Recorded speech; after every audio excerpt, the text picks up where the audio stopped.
All right. So today we got the man himself, Ori. So we've been working with Ori on cold callers recently.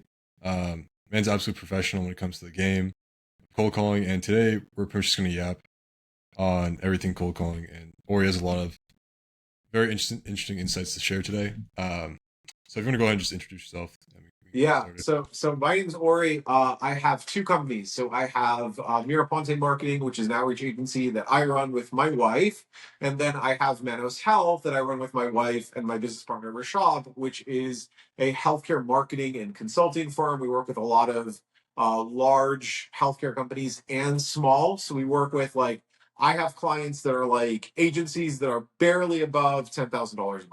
And I have also as a client the American Psychological Association, Uber Health, AstraZeneca, like big names. And cold calling works for all of them, but in different ways. So I think my journey into cold calling, I think, started when I was 15. So as soon as my voice got deep enough, my family, we used to train bartenders, and my mom, so you would call, I would have to get them jobs. As soon as my voice got deep enough, my mom was like, I was like I was so anal that I had a stopwatch, and I would turn the watch on when I was working. And then when I went to like the bathroom or something, I would turn the watch off, and because I didn't want to Yeah. get any money from my mom that I didn't earn, like my family. Oh So wow. Yeah. this is I've become such an asshole Boy Scout ever since. This has Yeah. been the source of a lot of my problems. But Yeah. so I was cold calling, and I was just I was absolutely fearless. Like I would just call places, and I would just go from the phone book, and I would call, and I would get like 17, 18 jobs a week for our students. I'd be like, hey, can I talk to the manager or the bar manager? Do you need a bartender? We're gonna do this. And I was too stupid to be intimidated because I would call this guy. I remember I called this guy, I think it was Blue Martini in Philadelphia, which used to be like a big club in like Old City. Yeah. And the guy was like, "You guys suck. I would never hire bartenders without 5 years of experience." And he hung up on me. And then I called him back and I said, "You suck." I was like, "You are full of it. We've worked here, we've placed in the Ritz Carlton, we did this." And then later, I remember when I was like 20, I walked by this place. You see all these like gorgeous people outside. I was like, holy shit, I would never, if I knew what I was doing, I never would have opened my mouth. But it's Yeah. very important when you're calling to have that level of self-belief and fearlessness. You don't necessarily want to do what I did, but maybe just once. I only did it once. But Yeah. basically, so I've been cold calling for a long time, and then we got into the agency world. We had a seven-figure hospitality-based business. We were 2 blocks away from the Comcast Center in Philadelphia, so we do these events. And we would work with Deloitte and McKinsey and Bain, and it was like $200 a person for these 2 hour events. We would light drinks under water, we would light cocktails on fire. It was like a class, and people loved it. And I was like, I wish I could get these leads on demand, because they would just find us on the internet and call us. And I was like, it was never enough business. Yeah. And when the so in about this is like the anniversary in May is the anniversary of the cold email apocalypse of 2024. So basically, if you were running cold email, you saw a huge drop off. Like we went from getting 30, 40, 50 leads a day to 3, 4, 5 leads a day. And we were like, oh my God, what do we do? And that's when like Bison started coming out. That's when like Dean and like the scaled mail, the super, like you started to Yep. get, because there was a counterculture, right? So everybody was following like the cold email wizard, like Client Ascension. Like I was teaching for Client Ascension, and then all of a sudden the old playbook wasn't working. Like it was like sort of like Facebook in 2022 when they changed the algorithm with like the iPhone, where you couldn't get the Facebook, like leads got more expensive, got more complicated to do. And this is just something that has happened in pretty much every industry. No alpha lasts forever. So a lot of times what happens is there's a community, there is a way of doing things that's built around an edge that you have in the market, that more and more people on board to it, and then the edge goes away. It was like a fire festival or something. It's nobody's fault, but it's like when things scale, they scale fast. So it's like I Yeah. remember like Ashton Hall's going through that now. Like he can't fulfill, so he has all these videos coming at Ashton Hall scam, and I was like, well, he probably went from 10 clients to like 400 that are paying 10K a month. He just Yeah. can't. It breaks. So with cold email, we think it was some kind of AI advanced filtration, and but it doesn't matter why. What happens was what the and a lot of guys like you came up that were really technically oriented. You guys got better, and then a lot of the younger guys, I was getting DMs like once a week from a guys like, I'm going to jump off the Brooklyn Bridge. Like I don't think this cold email thing works. Yeah. And everyone, every business owner has to super compensate. Do you know what I mean? Like if you think about the one skill in business that you need more than anything else, it's super compensation. Yeah. So like I knew that I would be good at business because when I tore ACL, MCL, Olympic weightlifting, I didn't want to get surgery. So I asked all my friends that were yoga teacher, this and this and this, and I found this Ido Portal guy that trained Conor McGregor, and then he like rehabbed my knee. It was the biggest asshole, but it worked. So it was like that ability to come back from getting smacked and you Yeah. get better than ever before is like something that you need in business because it's always a question of when things will break. Like no Yeah. campaign is ever perfect. The caller is never perfect. Callers gain and lose motivation. The scripts degrade. The scraping strategy needs to be altered. Like you never reach the end. Yeah. It just continues. It's like you make like Bitcoin goes up and then you wake up the next morning and it goes down. Like it never ends. You Yeah. just get better and better and better. So Exactly. I started to make content sort of exposing the industry without really the intention of being like Kanye or something. I didn't want to be like a crazy contrarian figure. I just wanted to find a new like team, a new network of people that like I was like, okay, these guys are really high level business, really connected to the business, not so much to explaining what it is. Like they were living and dying by their own results. And so I Yeah. ended up finding that community, put $50,000 plus into infrastructure with cold email. But at the same time, we started experimenting. We're like, what else can we do? Can we run ads? Because everybody's initial instinct was like, we got to run ads. And then other people were telling me, do LinkedIn, do cold call. And I was like, wait, let's do everything. So we found out that for healthcare, we couldn't run ads because the TAM was too small. There are three different total addressable markets that we target: funding startups, enterprise, and the smaller clinics. But all of those TAMs are too like small to run ads for. So we couldn't run ads. We were doing LinkedIn. It was good, but it was slow. And then we started to do cold calling, and then cold calling really worked. And a big part of the reason it really worked is because I had trained a lot of salespeople in my past. What the reason people struggle with cold calling, and you don't see a lot of cold calling agencies out there that can execute at a high level, is the human element. Because everybody starts an online business to get away from people. And then you're like, shit, I have to work with people. What do I do? So Yeah. we were really good at that part. So I want to talk about like how we think about the whole process from A to Z. But I remember like the moment where I knew we are so back. It was the Friday after Christmas, and we got, I think, 15 leads in Mhm. one day. And we were like, From cold calling. yeah, from cold Yeah. calling. So we do cold calling for ourselves. We only do part time. That's all my company can handle is one part time caller. We do Yeah. 1,000 dials a day. We do about 1,000 cold emails a day. We do a I don't know, 120 LinkedIn requests today. We'll do anywhere between 100 to 150 leads, and we close 5 to 15% of those. And like, this is basically what our clients, that's the reason people hire us. A lot of my calls, I'll just share the screen and I'll be like, oh, you have like this agency, let me show you similar results.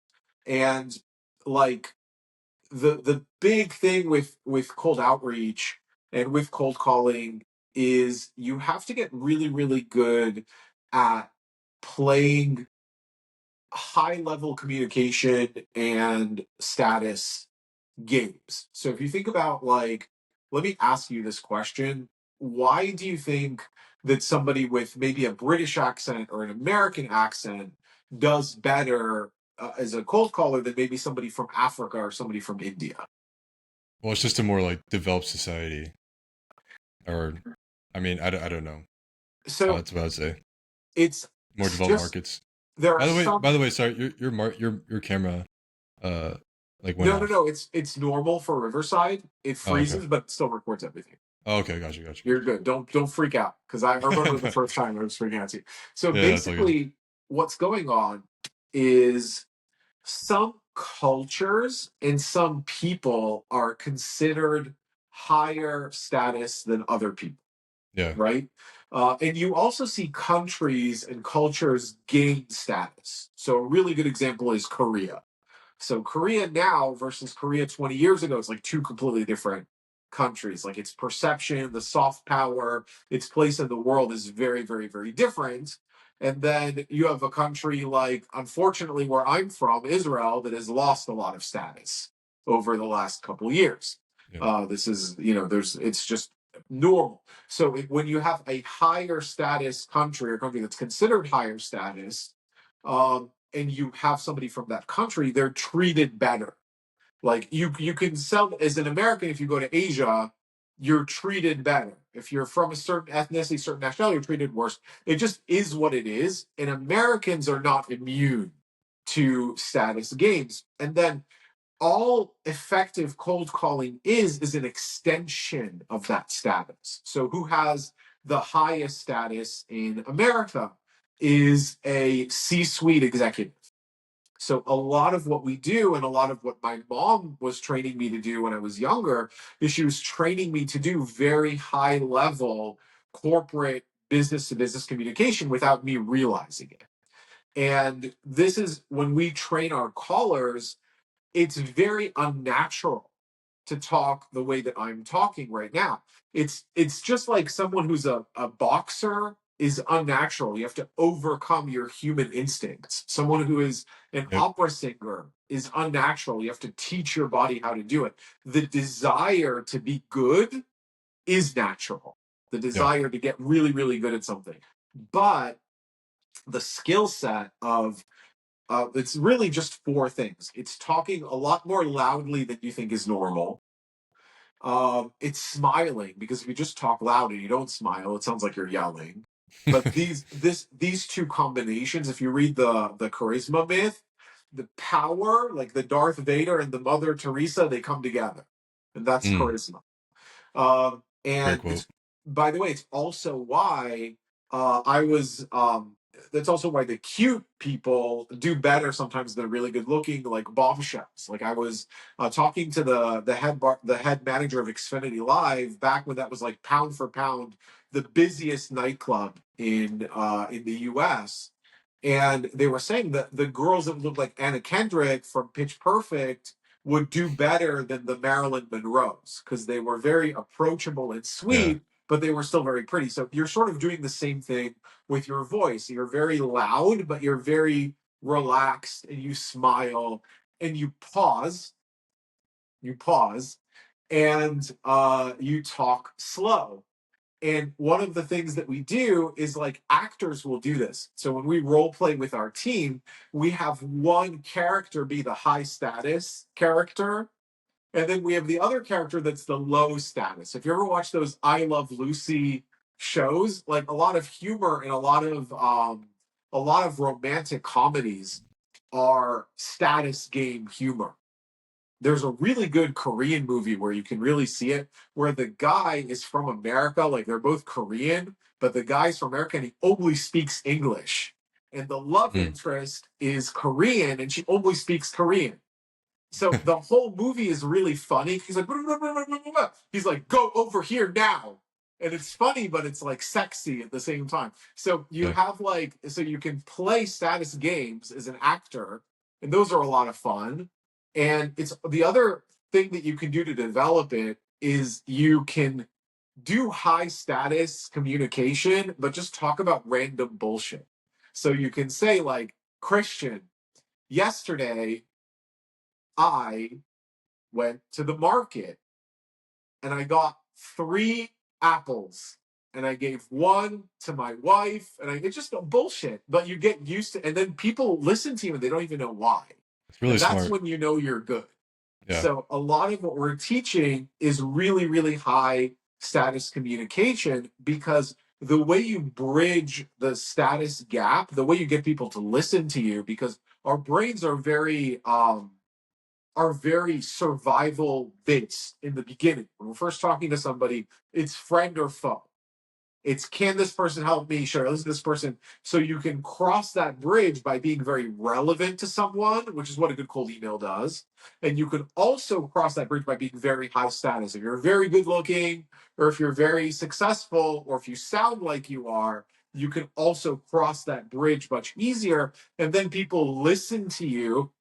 You don't have their full attention, but you have the Marvel movie brain will listen to you. So Yeah. and then when they like what you have to say, then they start thinking logically, right? But if you try to talk to somebody logically first, we know as marketers, and this is the reason people pay us, you can't just make an offer with it's very logical and expected to work, right? Yeah. So that you have to, it's the logical brain first, a good script and a good offer second, and then there's the logical due diligence and sales process that you earn. You're buying time with their brain. So the first like 10, 20 seconds of the cold call buys you the 2 minutes, and that 2 minute pitch will buy you the call. And the call will buy you the second call. The second call will buy you the third call. And then you make a lot of money, right? So Yep. in the beginning, it's just how do you speak? So we spend a ton of time training.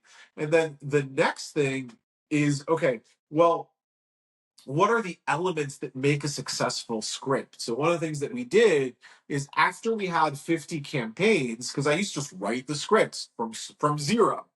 And then I took the 50 scripts and I was like, okay, which 10 are performing the best? Which 10 are yielding the most results? Once we adjust for the offer. So some offers, there's a less leads, but the pipeline value is a lot higher. So we adjusted financially for the value of each lead. And then we're like, okay, which scripts are the best? And we split it into 6 different components of this is what a really good script is. So the first part is a permission based opener. So especially if you're pitching somebody and it's a very high level C-suite, you have to do it in a specific way. It's just like if you go up to a beautiful woman on the street, you can't just say anything. You Yeah. have to say something that makes sense.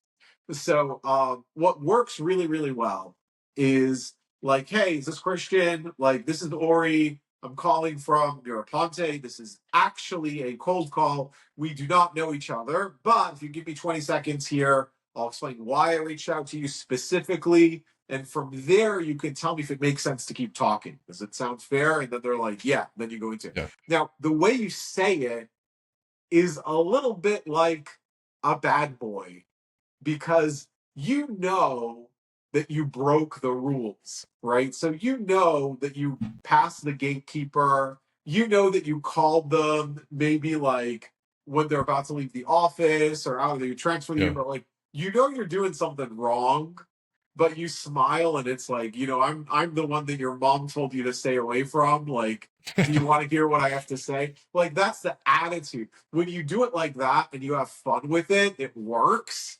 When you start to sound like a customer service robot, you don't get the results. So, and then you do what works really, really well is relevant social proof and results. Like social proof is 80% of B2B. It's like everything you say is social proof. Typically, this happens. What we found with these kinds of companies is this: we work with this company and this happened. So it's like, it's not just like people think of social proof as like a video testimonial. Like, I worked with Christian and we booked him 500 calls over a 4 month period and he generated $180,000 as a result. Like, it's not like that. It's Yeah. everything. So it never ends. So, like, let's do an example. Like, Promise worked with 23 high ticket healthcare clinics, specifically in wellness, in concierge medicine, in dermatology, and in weight loss. And we do a full marketing analysis. This is the next thing. When you customize something for people, that is the easiest way to get them on a call. We tried Yep. everything, Christian. We tried bribing people. They thought it was a scam. We literally said we'll give you a $500 Google Ads card just for Yeah. talking to us. And people are like, fucking scammer. Sorry to curse. Sorry to curse on It's record. okay. It's okay. You're like, you fucking scammer. No, they've hung up. But if Yeah. you say, listen, we do a full marketing analysis, we look at your website conversions, your SEO, your outbound, your paid media, we don't move forward with a client unless we see the potential to add 30% revenue to their business within a 4-month time frame. Like, but we customize it for you. So that really works to get people on calls. And then Yep. you do credibility, you do a little bit more social proof, and then you ask for the call, and then you give a sales asset that triggers reciprocity. You're like, hey, do you want us to send you the lecture we did for Yale? We could do a quick call to explore. Like, does that work for you? And then you do a soft confirmation, and then you do like a warm follow through. You're like, we're really excited to see how we can help you. I'll be in touch with the team to see how it goes, but I think you're going to have a great meeting. Just review as much as you can, but they have to feel like you care. So that was like from a scripting standpoint, that's what you want to do. And then when you get on the phone with them, so a lot of times they don't remember who you are. You send them a bunch of stuff. Oh, another thing is that the text message automations are a must. So we were dealing Mm. with like 35% show rate because you're moving them, you're changing mediums. So when you're changing mediums, you have to meet them where they're at. So Yep. if you're going from cold email to like a Zoom call, it's less jarring than going from cold email to a phone call. Yeah. Or if you're doing a phone call to a Zoom, so the text message automations they get on their phone really help. So we give our clients text message automations, and then we got the show rate up to 70% to 80% for us, but it's industry dependent. So some industries are going Yeah. to have better than others. And then after that, how you deal with taking the call in the first place is really interesting because a lot of times, like the way I start calls is I'm like, listen, we do 1,000 cold calls a day. We do 1,000 cold emails a day. We do 1,200 LinkedIn connects a day. So we talk to 100 people a month. It's normal. Like I think maybe 1 out of 4 calls, somebody's like, I went on the Yale lecture. I read all your materials. I went on the website. Everything looks great. But like for 3 out of 4, they have no idea who we are. They're just like, yeah, the guy sounded good. I figured, let's see what they have to say, and now I'm here. Is that the case here? Is that the case with you? So I give them permission to be like, I don't know who the hell you are. And then, because what happens if you don't start the calls the right way, it turns into this like nightclub in Astoria competition where the bouncer is like, buddy, who are you? And you're like, buddy, do you know who I am? And that's the worst thing that can happen to an outbound campaign where you feel like Yeah. they owe you something and they feel like you owe them something. And that's like I've audited so many sales calls where it's like you actually had a win-win with the other person, but you were both too proud. So I'm just like, listen, if you don't know anything about us, it's cool. And then I intro the company. And then the next thing that I like to do is I just talk about their company. I'm like, I went on your outbound, I went on your website. This is what I see. And then, like, is this accurate? Is this correct? And the other thing that we started to do for our clients that was really successful because the biggest challenge was always they couldn't close deals. Like I Yep. want to read you part of this because we just had a client churn and I'm gonna read you part of the response and we're like, listen, like so far there have been 100 plus leads, less than 3 months. We're generating 14 outbound calls a month. 55% of those are with C-suite buyers. There's traction, but we had booked meetings with HCA and Advent. We had enterprise with Stanford, Ascension, Penn Medicine, Mount Sinai, Atrium Health, like huge. And Yeah. but what happened was they did no follow up. We wrote their VSL. They didn't want to film it. They didn't want us to film it. We wrote their PDF. They didn't want to input a few things and sign off on it. It took us 6 weeks to put in their LinkedIn automations. We had to do everything for them and their text. So one of the things that we learned is we really have to build a lot of content that greases the groove of the outreach process. A lot of outreach is just you fight the last boss first. Do you know what I mean? Like it's Yeah. like and you don't realize, like for most companies, they don't realize that they have 50% of a business because it's like you're a single guy and you think you're like this really sexy guy, but every girl that you've dated, your mom introduces you to. Like everybody's a referral or a network. Yeah, yeah, yeah. So so A lot your different. entire sales process is broken because it's all girls that'll talk to you for an hour.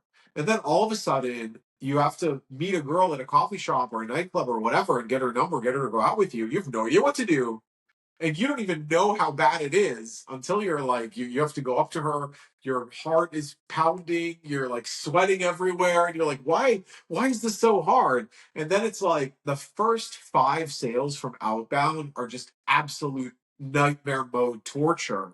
But then when you get the first 5, you just have so much confidence because you're like, okay, I got this Instagram model, I got this Eagles cheerleader to go out with me, I can probably do it again.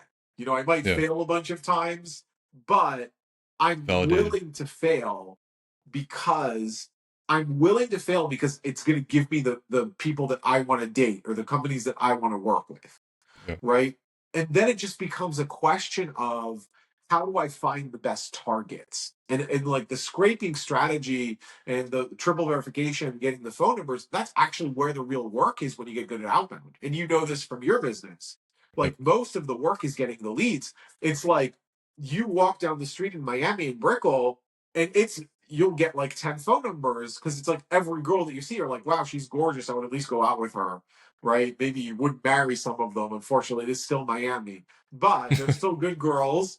And I yeah, would yeah, rather be in a very target rich environment where there's a lot of girls that I would at least go out with than in, I don't know, the middle of Iowa where I maybe have to walk around the mall for 4 hours or just do online dating where I know I'm not that good looking. I know like you can't really riz online so well. So it's yeah, like, yeah, so the same thing with outbound, right? And for a lot of businesses, like in healthcare, they just don't know what they're doing. So there is a problem with outreach, especially for businesses where there's a lot of industry compliance or a lot of hoops you have to jump through, because it becomes like the kosher restaurant problem. Like, why is the food at the kosher restaurant? Why does it taste bad? And I was like, well, it's because they work so hard to be compliant and kosher that there's not that much energy left to make sure the food is really good. So it's the same thing with healthcare with my industry. So one of the things that we do is first we do a really detailed summary of the company and we scrape everything we can find online and their intake form and every word on their website. And then we use that, then we generate the cold call script first. The reason cold call script always comes first, even if we're doing cold call, cold email, LinkedIn, is because the cold call script is the most unfettered because you mm, only have to worry about the human being. With cold yeah, email and with LinkedIn, you have to make sure you have to like slide through all the spam filters and the AI filters. They're always changing. So you have to do heavy personalization, spin tax, one-to-one messaging. So there's a lot of hoops you have to jump through. But the cold call script, you're just talking to a person. yep, So that comes first. And then you do cold email and LinkedIn scripts. You can generate those from the cold call base and add like sauce to and try different angles. And then you do the outbound scripts. You do the warm up, the warm follow up, the Calendly, the email automations. Then you do the video sales letter. We do video sales letters regardless of whether our clients use it or not, because it really helps the caller understand visually, because we script out all of our emails with visual images. Like, this is what the offer does. And that's really good to help the caller from like feeling like they're reading, because a good way to keep yourself from reading from a script is when you have an image in your mind of what you're saying. So when you have a visual image of like what you're selling, the words have a lot more weight. They have a lot more depth. Um, and then from there we optimize the landing page for best practices. And then from there, we do a sales process, Gamma Doc. And then from there, we do 12 to 18 months of newsletters for the client, depending on their needs. And yep, then we audit the entire sales process. We look at how everything fits together. And then we're like, okay, well, where are you losing them as you do the sales process? And like when we do all of that stuff, a lot of times, like if a client like works really hard, you can bridge that gap and you can get that first sale in less than a month from outbound, which is huge. mhm, And it took us longer. I feel like for most people, it takes like 6, 7 weeks. if we can get them somebody there in less than a month, it's a really good feeling. It's like really, Yeah. really good. And some clients are better than others. Some clients are more proactive than other clients. But I really believe sometimes the best clients are the smaller ones because they are very like they will go through the pain. Like Yeah. they're willing to iterate quickly. So, but that's like pretty much I think my entire process from A to Z, we have, I don't know, 5 different docs on this and like, I think something like 100 different videos about this stuff. But that's kind of how we look at outbound is just get someone to be really good at talking to someone else on the street and then going on a Yeah. date. And then eventually they're going to get a girlfriend, which is Yeah. what we all want. Except in business, you can have 30 girlfriends. So, Yeah, pretty much. And and I it's mean, legal. So yeah, yeah, yeah. Well, yeah, I mean, I guess it covers the entire process. I think one question I have for you is like, what do you see for the future of outbound? Let's say going into the rest of this year, and then also going to like 2026, 2027, between cold email and calling. Like, let's say if you were to put your bets on whichever channel you think is going to kind of be the most consistent or most reliable, or just whichever one you'd say to double down on.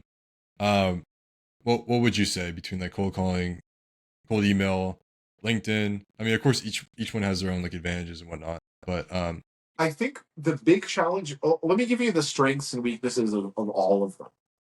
I think with cold email, like we sell jets through cold email. Like we get like there are some C-suite executives, there are some people. We have a really good. We have 2 clients that are still just cold email. Everyone else is incorporated cold calling and LinkedIn or something else. But we have 2 clients that do just cold email. One of them is jets, and one of them is private equity. mm, And the reason is yeah, they're getting so many leads and it cuts through so much of the noise and cuts through gatekeepers that even with the even though there's quote unquote better channels, the cold email is still so effective that they don't need more leads. yeah, So definitely. and like I think the big challenge that cold email is facing is that I believe that if Google or Microsoft could snap their fingers and eliminate all cold email, they would. Oh yeah, Like, yeah, and that's not the case with LinkedIn, and it's not the case with cold calling. So I think that's probably the biggest problem because the thing that is changing is not cold email and it's not LinkedIn and it's not cold calling. Like making a cold call in 2025 is the same as when I was making them in 1998. Like they're not different. yeah, What's changing is AI. yeah, So, like, think about how much you can do. Like, this week, I've written something like 170 pages so far, and I filmed like 5 videos, and I've scripted. Like, how could you do that? Like, it used to take me, I wrote a textbook, it took me a year and a half, like, all nights, all weekends. I had to read something like 400 different books, and it was a nightmare. And I had my best friend from GQ edit it, and now you can just do it all with AI. It would take me 2 weeks. yeah, Like, so it's like the reason cold email got nerfed was AI. It just got better at finding the cold emails. yeah, Like we don't know, but really, you know, it, the cost of filtering became a lot lower. yeah, So, and then the reason cold calling works better is because you can leverage all of those things like with AI. The hard part was getting the phone numbers right? But now you can just have a ninja claygent and you can do some deep sig gymnastics too. But you can just scrape like 8 different data sources at once, depending on the client. You can enrich it. Like you can just do everything much faster. Like to get a list 3 4 years ago was way harder. The phone numbers were way harder or a lot more expensive. They're yeah, still really expensive now, but it's nothing compared to what it was like 3 4 years ago. So it opens up. It's really where the AI sinks first because we were thinking as agencies, right? When we were doing cold email, we're like, we're the last people that are going to get replaced by AI. We would take our little Ubers in Miami and be like, look at us, kings of the world, printing money from our laptops. Meanwhile, the Uber guy is making more money than ever, and Yeah. we had to struggle to make everything work last year. So Yeah. we don't know where the AI is going to go. So Yeah. it's really how things develop, and because a big problem with predicting growth is we're not really built. You ever done the exponential thought experiments? No, not familiar. So like if you double the grains of rice every square on the chessboard, how many times you have to fold a paper before it gets to the moon? Like even if you know one, your brain can't process it. Yeah. Like our brains are not built to understand exponential growth. So because AI is growing exponentially, it's almost impossible to predict how quickly things are going to move, what's going to happen next, and really everything that we're doing as marketers is downstream of AI. So the only thing that we can predict is that the opportunities are going to change, and they're going to change faster than they did. Like like Facebook ads were good for 7 years. Cold email was good for like 4 years. Like the amount that things stay good is less long.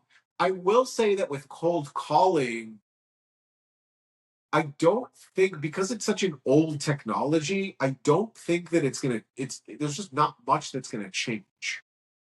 Yeah.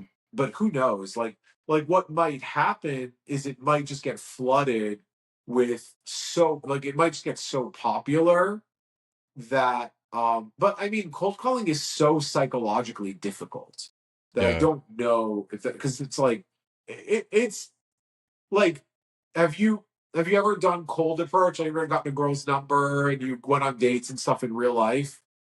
Yeah. Yeah. Of course. Okay, but have you had friends that did it? Like it's pretty rare to Yeah. It see a is. It cold is pretty approach. rare. Yeah. Yeah. It's like out of 100 guys that says they can do it, maybe one can. Yeah. So cold. That's So a big point. it's the same thing. It's like how many everybody thinks they can.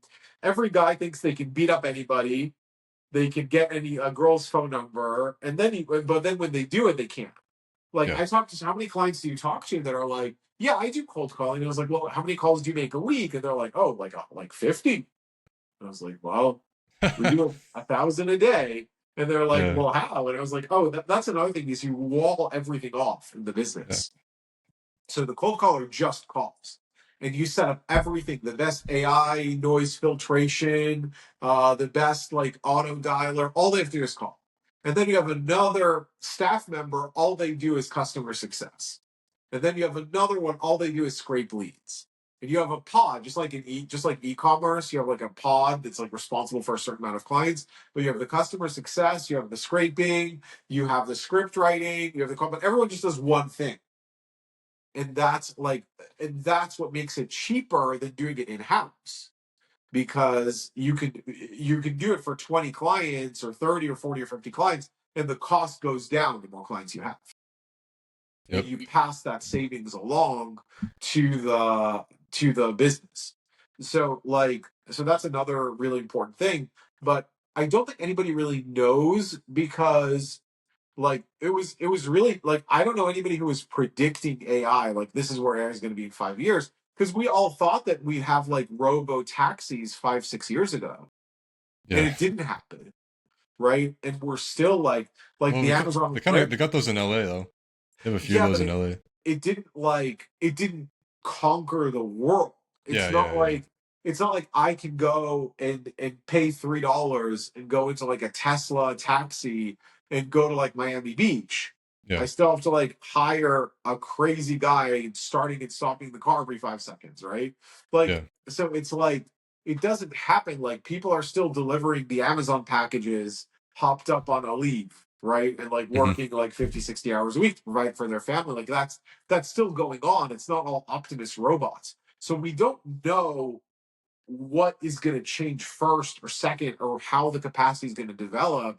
And every time we think that we know, we're kind of wrong. And we also don't know a lot of what AI does is it reveals the humanity. Mm. So it's like we don't even know what parts not only are difficult to outsource, but what parts people don't want outsourced. Like Yeah. AI art is a good example where people don't really pay for it. Unless it's like they're getting tricked, like Instagram, like the fake Instagram models and stuff. Yeah. But Yeah. people want to know that a human being did it. Yeah. And like the mistakes are what's gonna be. You ever read Neuromancer? You ever read this book? No. No. No. So they have this guy where he has like, if you're poor, you just look like a generic good looking person. And if you're rich, you kind of look ugly. Like Mm. like they it's still a ton of plastic surgery, whatever. But just like you Oh ever yeah. see those like models in like Fashion Week that are like they have like a buck tooth or something, and that's like considered more high status Yeah. versus like if everyone just looked like, I don't know, a California blonde, it would be like generic because everybody can afford it in the future. So Yeah. the really high end stuff is going to look wrong. Like a lot of what makes people interesting, a lot of what makes art interesting is the mistakes. Mhm. So, and that's a lot of what makes outreach interesting too. That's one of the reasons like people like talking to people. They just like it. So Yeah. when it's like a caller or like when I do just me talking into the camera, it feels really real to people. And I think that the big problem with content is also how AI lobotomized it's gotten. And it actually makes the industry worse because you're regurgitating insights that may not be valid because the AI is deriving them. It's just kind of a B student like consensus of Yeah. what works and what doesn't work. It's a great Which is point. different from like a human who's doing it. So I think the big problem that AI suffers from, and the solution is to follow a human being. This was um this was how opera developed. So Galileo's dad, do you know the story? Galileo's dad was responsible for developing opera Mm. because it used to be a chorus. Everything was a chorus. It was a bunch of people singing together. And Galileo's dad was really like, listen, we need to hear from like one individual person. We need to hear like one person's story, one person's message. And I think that's why people follow you. I think that's why people want to work with you is when they feel like you're a human being, you care about them, and you're good at what you do.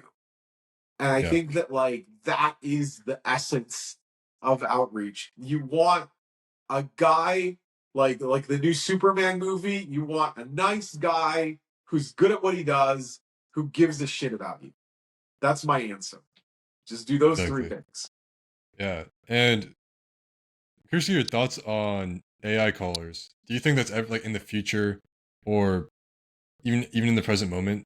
Because I've seen some traction on that. That's like a question I get I mean, I asked have like often. three AI caller clients. They're the first to tell you that they're excellent for limited use cases. Yeah.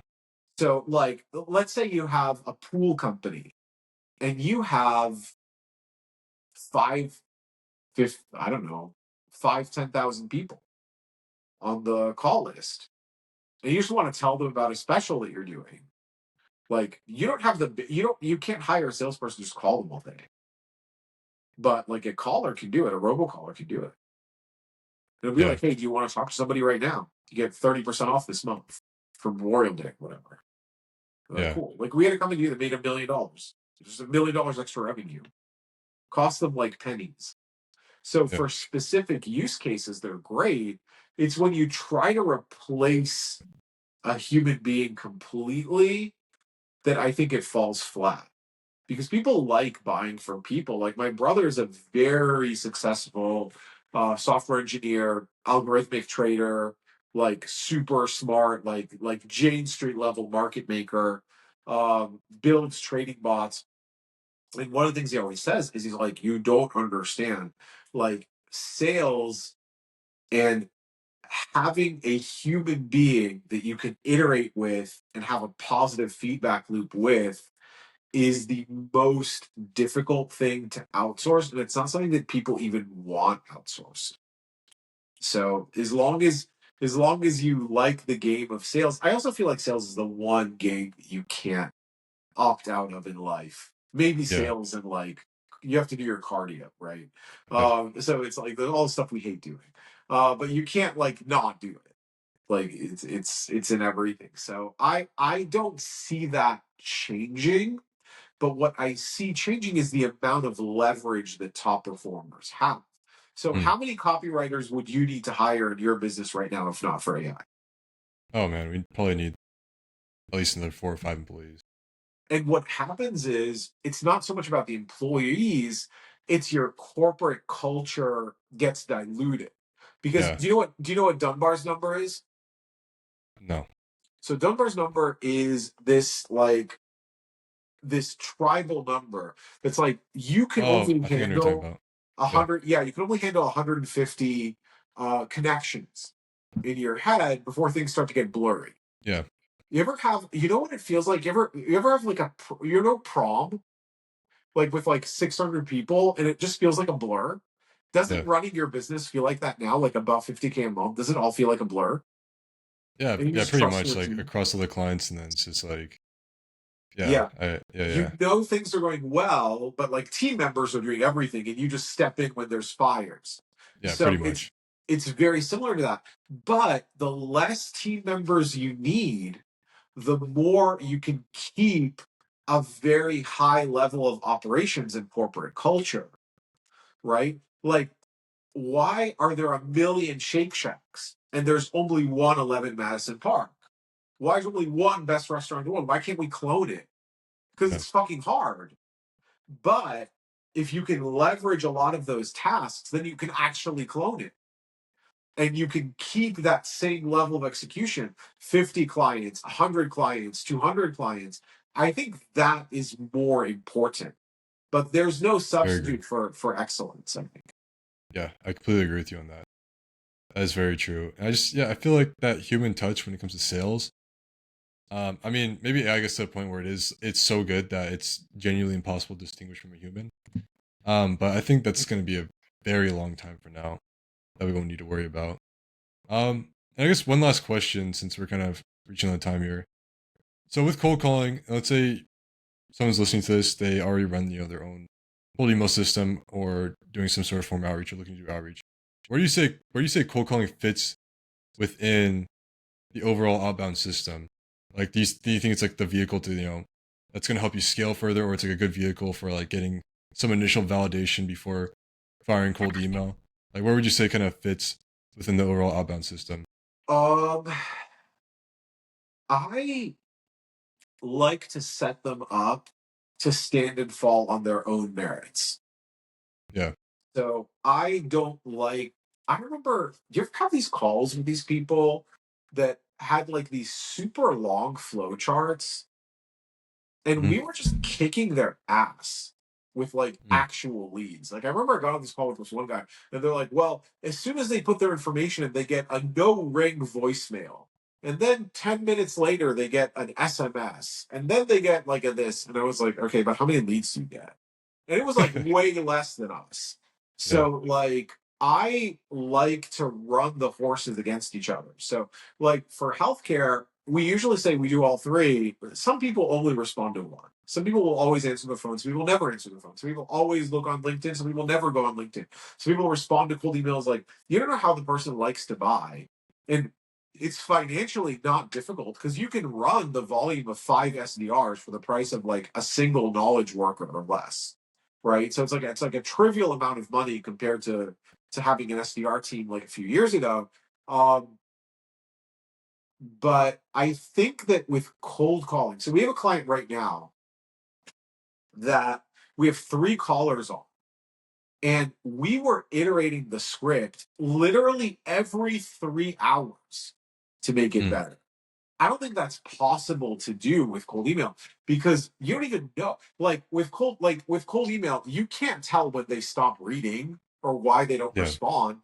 But with like the script, we would be like, okay, this is the point in the script where everybody hangs up. When we say this word, everybody hangs up. What can we say instead?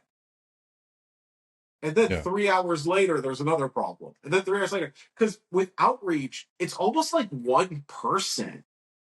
Do you know what I mean? It's like people react more similarly than we think. So Mm. it's like when you True. get good at getting someone's phone number, she's not that different from Yeah. the next girl. like she's different as a person, but the process of meeting a guy on the street that doesn't scare you, that seems like a good guy, like that's kind of the same. So it's like when you get good with everybody, and the feedback loop and the iteration with cold calling is much, much, much, much, much faster because you're like you can go balls to the wall on day one. Yeah. So I think that's the benefit. I think they're all good. I think with cold email and with LinkedIn, they're all good. But I think you could iterate a script with cold calling faster, and then also the scripts don't have to be as niche because niching in making something hyper relevant. I don't know your opinion on this, but for most outbound guys, they're like probably 80% of that is almost just to increase deliverability more than it is for the person reading it. Because a good offer is a good offer. Yeah. Like they're Exactly. really simple. Like I think you posted something today where you're like, hey, we do this, we help you with this. Is this interesting to you? Like it wasn't hyper personalized, Yeah. but like those will work. So a lot of the personalization, that the function of that is to get through the filters. It's not so much to make the offer better.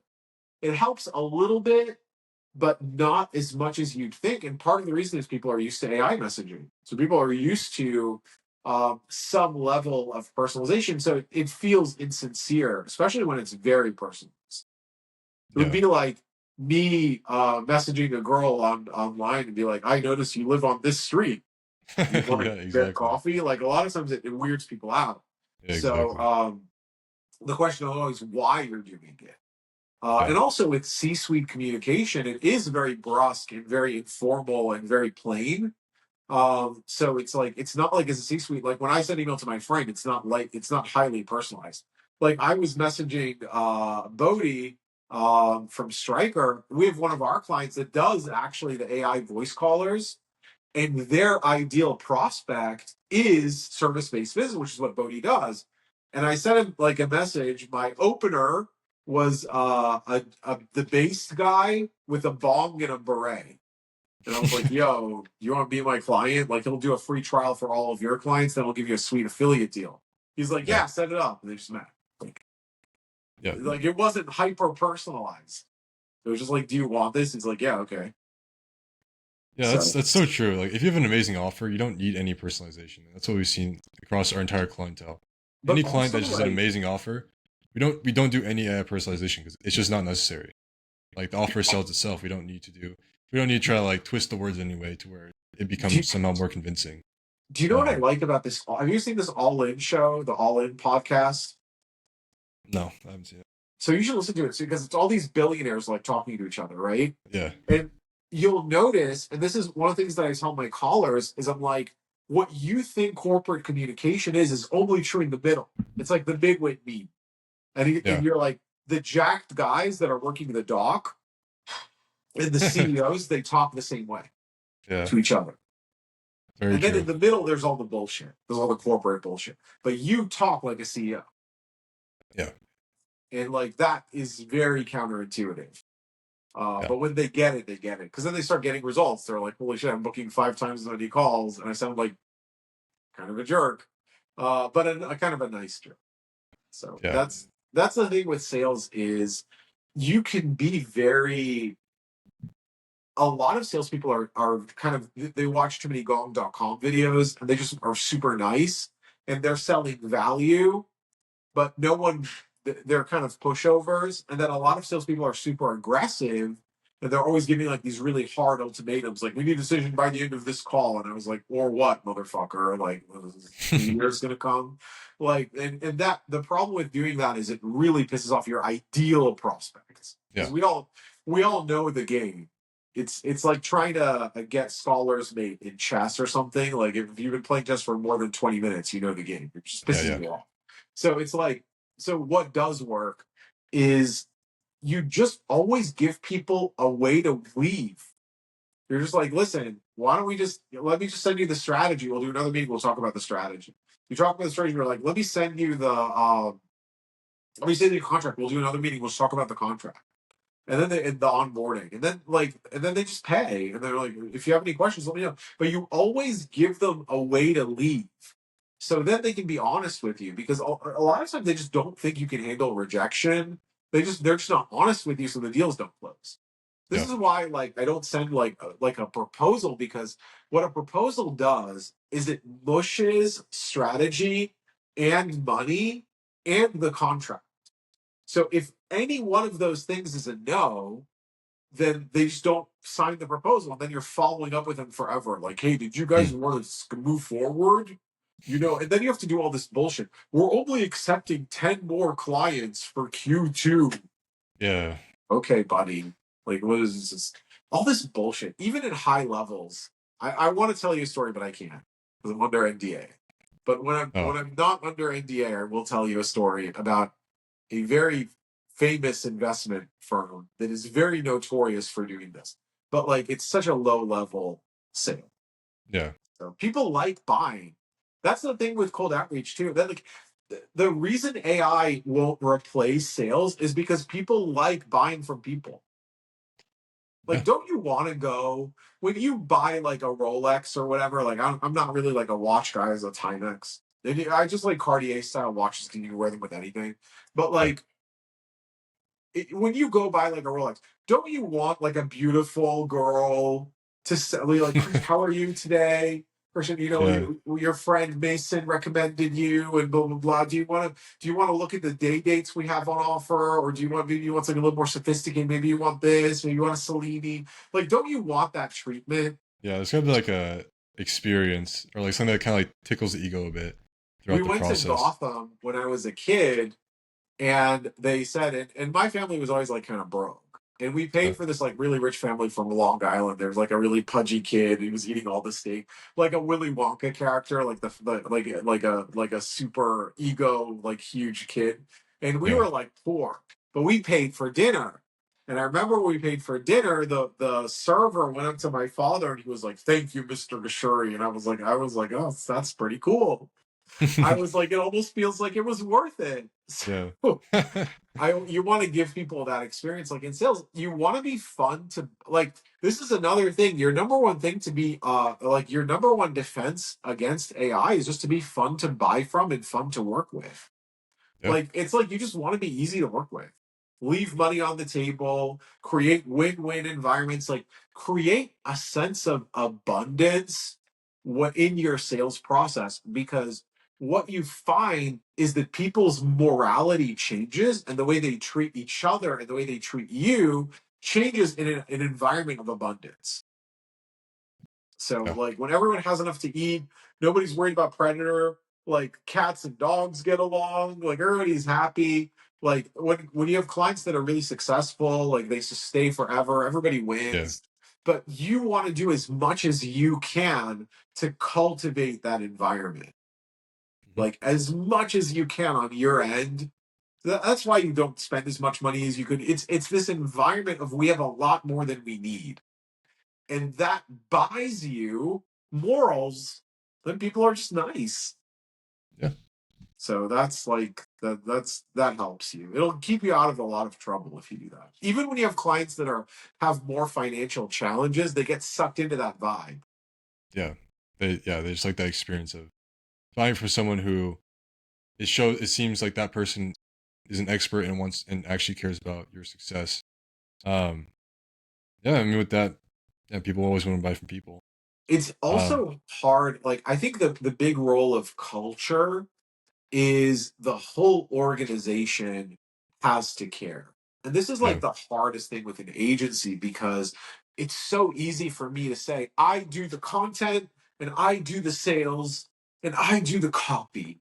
And that's all I'm responsible for. And then my wife can say, I will do the data and I do the scripts. And mm, I do, and then the team in Africa can be like, we just do the LinkedIn. And then the team in and then the team in the Philippines, we just do the scraping. And then yeah, the caller's like, I just do the calls, buddy. Like, hey, this is like, and yeah, then what happens? Nobody cares about the client, yeah. They and just care about the because individual role. it's nobody's job. So Yeah, it's like you still have to care about the client. That's the most important thing. But that's the thing. That's probably the number one issue that agencies have is you yeah, do definitely. everything right, but you don't care. And so because you don't care, it doesn't work. It doesn't work if you don't care. Yeah, very, very true. All right, well, we do have to wrap this up. We are coming on time. Any final words? Like anything? I mean, if you have anything About less, why? less. I don't know. Just cold calling in general. That sounds like Yeah, just do it. It's so cheap. It's just so do it. cheap to do. And it's like, even if you try it for like, even if you try it for 2 months, even if it doesn't work for you, like there are businesses that it doesn't work for, like for cleaning companies, it's not a good idea because your customer lifetime value is so low and like the margins are so low. And it's also really, people don't want to switch their cleaning company. Like, what am I going to save like $150 a month? It's not worth the risk of Yeah. trying out a new guy. I'm not really unhappy. But you learn so much about the industry because like the market research that you get. Let me give you an analogy. So when you go on dates, when you're really young, you don't know what you're doing. So you have a date that you think went really, really well. And the girl's like, I got more of a friend vibe. And you're like, what did I do wrong? I took her to the zoo and we just talked about our lives for 5 hours. Like, why Yeah. didn't she want to make out with me? Right. And now looking back, you're like, oh, okay, obviously. Yeah. But like, you don't know. But when you bartend, you get like $100 tip, a $20 tip, $30 tip. So you get feedback so much faster. It's like a puppy. Like we're all kind of like puppies. You do something and you don't get the feedback, so you don't learn the lesson. Like you didn't give the dog a treat. You didn't like tell him that chewing on the shoe is bad. And then you come back 2 hours later and eat your shoe. It's too late to teach them the lesson because it happened 2 hours ago. Like human beings are the same way. So when you cold call, you get immediate feedback from the market that's better than market research. We have so many companies in healthcare that spent all this money on market research, but none of it means anything because they didn't pay you a dollar. Like they didn't pay you. So what Yeah. does it matter what they said on the clipboard? Yep. It's meaningless. Like, did you go out with her? Yes or no? Did she become your girlfriend? Yes or no? Did you get a $20 tip? Did you get a $50 tip? Did you get $100 tip? Without that, without that feedback loop, it's impossible to know. And that, like, that feeling of not knowing how to sell something or how to communicate with your audience is the scariest feeling as a business owner. Cold calling, besides the financial benefit, is the best way to address that feeling. So, Yep. does that make sense? Yeah. Very true. Very, very true. And I think on that we'll leave it there. Cool. Moral of the story: do cold calls. Do It's cold good for or you. don't. I don't know. Just do it. Just Stop do being a it. pussy. Do cold Okay. All right. calls. Awesome. Anything All right. else? Good. I think we're good on that, man. I mean, you kind Okay. of shared everything. Um, yeah, that was awesome, man. I really Sweet. appreciate you hopping on Cool. and It's sharing the sauce. over. Okay. See you guys soon.